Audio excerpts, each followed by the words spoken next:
உயிருக்காக போராடிக்கிட்டு இருக்க தாய் மற்றும் 2 சேய்களுடைய உயிர்களை காக்கும் முயற்சியில ஆம்புலன்ஸ் ஓட்டுநர்கள் செஞ்ச செயல் இணையத்துல வைரல் ஆகிட்டு இருக்கு.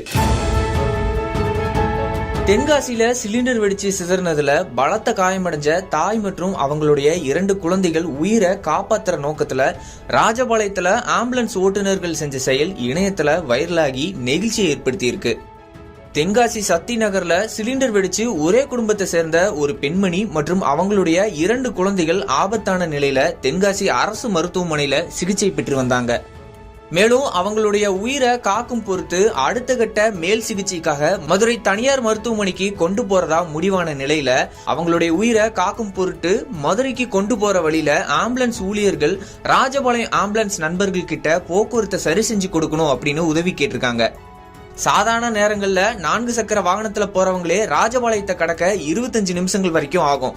இந்த நிலையில தாய் மற்றும் சேயோட உயிரை காப்பாத்தியே ஆகணும் அப்படின்னு ராஜபாளையம் காவல்துறையோட சேர்ந்து விரைஞ்சு செயல்பட்ட ராஜபாளையம் ஆம்புலன்ஸ் ஓட்டுநர்கள் சிகிச்சைக்காக கொண்டு வரப்பட்ட தாய் சேய் 3 பேரோட ஆம்புலன்ஸ்களுக்கும் போக்குவரத்தை சரி செஞ்சு சுமார் 6 நிமிடங்களுக்குள்ள ராஜபாளையத்திலிருந்து கிருஷ்ணன் கோவில் வரைக்கும் எந்த விதமான போக்குவரத்து நெரிசல்களும் சிக்காத மாதிரி பாதுகாப்போட வழி அனுப்பி வச்ச வீடியோ இப்போ சமூக வலைதளங்கள்ல பரவி வைரலானது மட்டும் இல்லாம பாக்குறவங்களுடைய நெஞ்சில நெகிழ்ச்சியை ஏற்படுத்தி இருக்கு.